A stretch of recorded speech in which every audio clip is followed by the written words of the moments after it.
국가등록문화재인 근대 한옥을 태안군이 방치하고 있다는 주장이 제기됐습니다. 가세로 태안 군수가 즉시 반박에 나서면서 공방전이 이어지고 있습니다.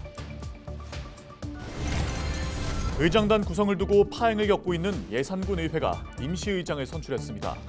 의장 자리를 놓고 벌어지고 있는 법적 다툼은 당분간 계속될 전망입니다. 순천향대 천안병원 응급실 운영이 의료진 사직으로 중단됐습니다. 순천향대와 단국대 병원은 미복귀 전공의에 대한 사직 처리 판단을 보류하기로 했습니다.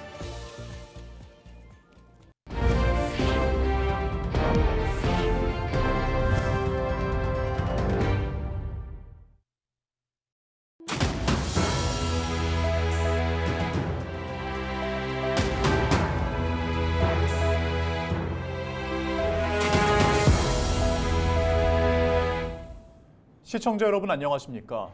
헬로티비 충남뉴스입니다. 태안에 위치한 국가등록문화재인 동물리 근대 한옥을 놓고 태안군이 방치하고 있다는 주장이 제기됐습니다. 이에 대해 태안군은 기자회견을 열고 반박에 나서면서 논란이 더욱 커지고 있습니다.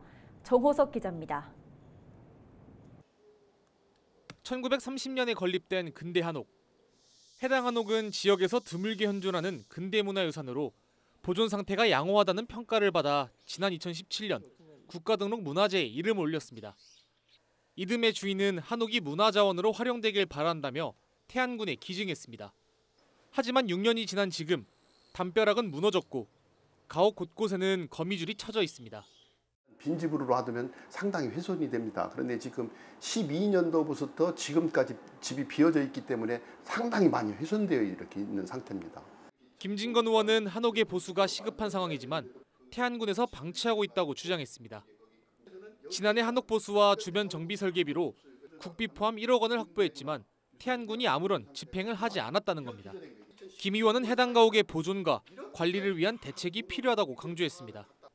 또 가옥의 가치를 알면서도 방치하고 있다면 가세로 태안군수의 직무유기로 볼 수 있다고 강도 높게 비판했습니다.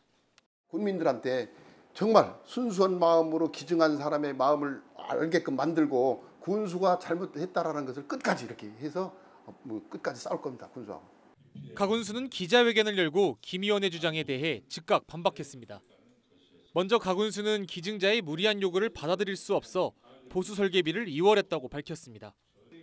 기증자의 자녀가 가족이 거주하는 동안 기부한 토지 일부를 무상으로 점사용하는 등 3가지 요구사항을 제시했고 이를 수용할 경우 향후 한옥 관련 전시관 운영에 차질이 생긴다는 겁니다.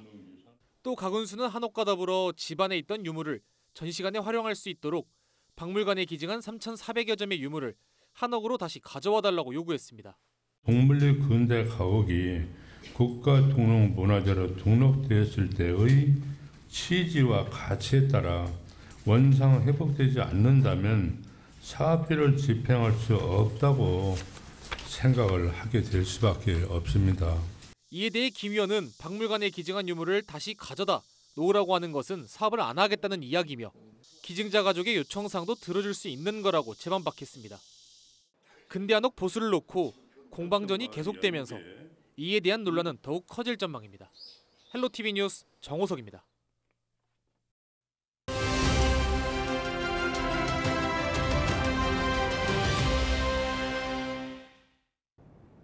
의장 자리를 놓고 법적 다툼을 벌이고 있는 예산군 의회가 당분간 임시의장 체제로 운영될 전망입니다.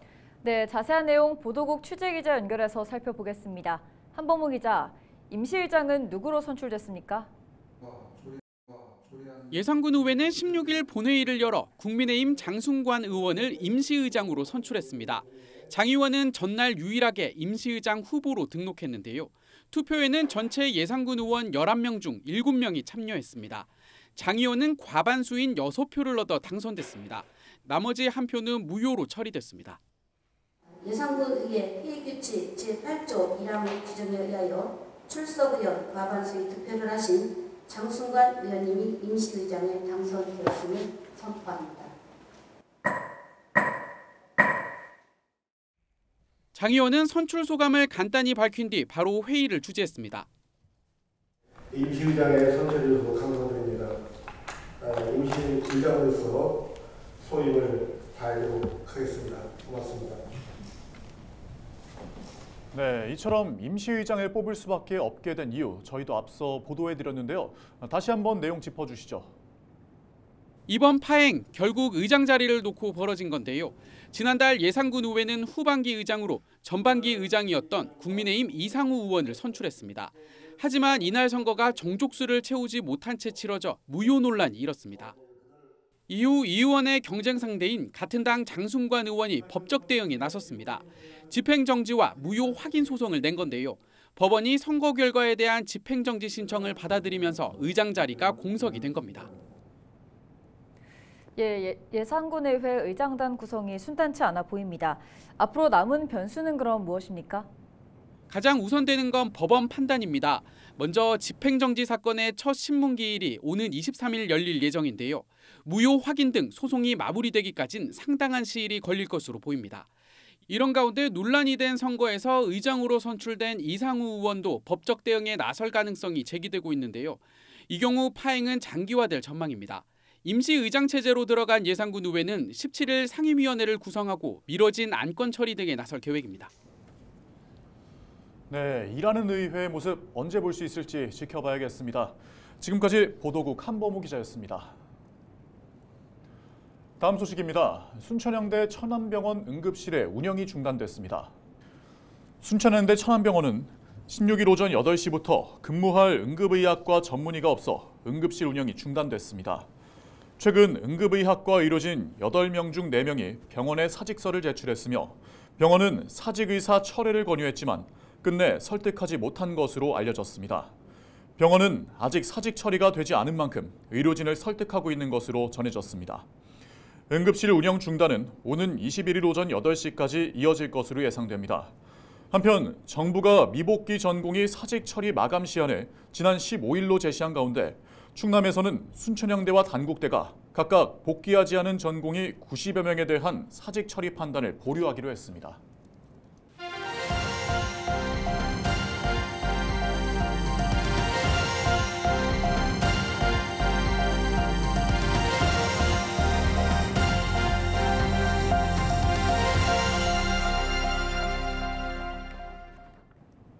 올해 장마는 도깨비 장마라는 별명이 붙을 만큼 유난히 변덕스럽습니다.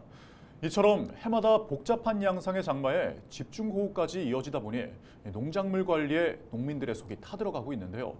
그래서 이 시기 농작물 사전 사후관리법을 살펴보겠습니다. 첫 시간은 먼저 사전 대책 알아봅니다. 권정숙 기자입니다. 여물어야 할 과일들이 가지에서 떨어지고 자라야 할 벼는 물에 잠겼습니다. 이후 병해충까지 매년 폭우로 발생해왔던 피해입니다. 올해도 상황은 안 좋습니다. 도깨비 장마라 불릴 만큼 이번 장마는 강수량이 많고 집중호우에다 내리다 그치기를 반복하는 말 그대로 변덕스럽습니다. 유난스럽게도 폭우와 폭염이 나타나고 비가 그쳐도 흐린 날이 계속되고 있습니다. 벌써 탄저병 등 병해충 우려는 최고에 달했습니다. 탄저병 같은 경우에 잔황포자를 형성을 하는데 이런 강우 시에 잔황포자가 터지면서 포자 비산이 이루어지게 됩니다. 특히 이렇게 연속 강우가 길게 이어지는 경우에 탄저병 발생이 굉장히 높은 확률로 증가하기 때문에 지금 시기가 이제 탄저병 방제에 꼭 이렇게 주의를 해야 되는 시기고, 특징은 다르지만 매년 이어지는 집중호우는 농작물 관리에는 최악입니다. 도깨비 장마, 마른 장마, 긴 장마, 폭우 등 어떤 형태로 이어질지 모르는 만큼 현재는 사전 대비가 최선입니다. 과수원은 웃자랑 가지는 자르고 해가 난다면 병해충 방제도 틈틈이 해야 합니다. 채소들은 지주를 세워 쓰러짐을 방지합니다. 스마트팜과 같은 시설에서는 온도와 습도 조절에 신경 써야 합니다. 가장 중요한 것은 배수입니다. 비가 지속적으로 올 경우에는 과일 같은 경우에 당도가 떨어질 수도 있고, 그다음에 토사 유입 때문에 이제 나무가 쓰러질 수도 있는데요. 물이 계속 차 있었다 보니까 뿌리 쪽에 그 수분이 과하게 있거든요. 그런 부분을 해소시켜 줘야 되는 부분이 있습니다. 평지 과수원에서는 언덕처럼 흙을 쌓아 물이 흐르게 만들고, 논밭은 잡초 제거와 배수 시설 등을 정비해 역류를 막고 물 빠짐을 우선해야 합니다. 사전에는 반드시 비가 많이 온다고 생각을 하시고 배수로 정비를 하고 배수로 인근 잡초라든지 그런 부분을 반드시 제거하여야지 피해를 최소화할 수 있습니다. 이상 기온에 해마다 복잡한 양상을 보이는 집중호우까지 사전 대비와 사후 대처만이 하나의 농사 피해를 최소화할 수 있습니다. 헬로티비 뉴스 권정숙입니다. 본격적인 여름 휴가철이 다가왔습니다. 직접 자동차를 운전해서 휴가 가시는 분들도 많을 텐데요. 네, 휴가철에는 교통량이 늘어나는 만큼 사고에 대비한 안전운행이 필수입니다. 운전 유의사항부터 사고 대처법, 전소연 기자가 알려드립니다. 지난 3일 서울 양양고속도로의 인제 양양터널 안. 갑자기 한 버스가 고장난 듯 깜빡이를 켜고 멈추어 섭니다. 차선이 하나 막히자 곧이어 오는 차들이 차선 변경을 시도합니다. 뒤따르던 차량이 미처 속도를 줄이지 못하고 앞차를 들이받습니다. 터널 안 돌발 상황에 재빨리 대처하지 못한 겁니다. 본격적인 휴가철이 시작되면서 교통사고 위험성이 커지고 있습니다. 대표적인 피서지 강원 지역의 지난해 사고 통계를 살펴보면 휴가철인 7월에서 8월의 월 평균 사고 건수는 연중 월 평균 사고 건수보다 19% 많습니다. 제주에서도 휴가철에는 월 평균 사고 건수보다 8.5% 많은 사고가 발생했습니다. 여름에는 휴가지를 중심으로 교통량이 많은 데다 장거리 운행이 늘어나면서 사고 위험이 커집니다. 여름 휴가철 장거리 운행 시 피로와 졸음으로 인한 부주의, 호우로 인한 빗길 운행으로 교통사고의 위험성이 높아집니다. 운전 중에는 충분한 휴식을 통해 사고를 예방하시기 바랍니다. 목적지까지 오랜 시간이 걸릴 때는 2시간마다 가까운 쉼터나 휴게소에서 휴식을 취해야 합니다. 또 졸음운전을 막기 위해서는 차량 내 이산화탄소 농도를 낮추기 위해 자주 환기를 시켜주는 것도 중요합니다. 만일 고속도로에서 사고가 발생했을 경우에는 추가 사고 예방을 위한 신속한 대처가 필요합니다. 반드시 비상등을 켜고 갓길로 차를 이동시킨 후 유고 상황을 알리기 위하여 트렁크를 개방해야 합니다. 그 후 가드레일 등 도로 밖으로 대피를 한 후 스마트폰으로 도로공사 콜센터 1588-2504나 112 혹은 119에 신고를 하셔야 합니다. 또 전문가들은 전방에 사고가 발생했을 경우 2차 사고가 발생하지 않도록 비상등을 켜고 천천히 운전해야 한다고 당부했습니다. 헬로티비 뉴스 전소연입니다. 국세청이 논산과 서천 등 호우 피해 특별 재난 지역으로 지정된 5개 지자체 납세자에 대해 납세 연기 등의 혜택을 지원합니다. 이들 지역 납세자는 부가가치세와 법인세, 종합소득세 등의 납부 기한을 최대 2년까지 연장할 수 있습니다. 또 집중호우로 사업용 자산 등을 20% 이상 상실한 경우 비율에 따라 세액공제를 받을 수 있습니다. 신청은 우편이나 국세청 홈택스를 통해 할 수 있습니다. 홍성군이 집중호우로 해안가에 유입된 쓰레기 수거에 나섰습니다. 군은 지난 13일부터 사흘 동안 서부면 해안가 10km 구간에서 쓰레기 약 25톤을 수거했습니다.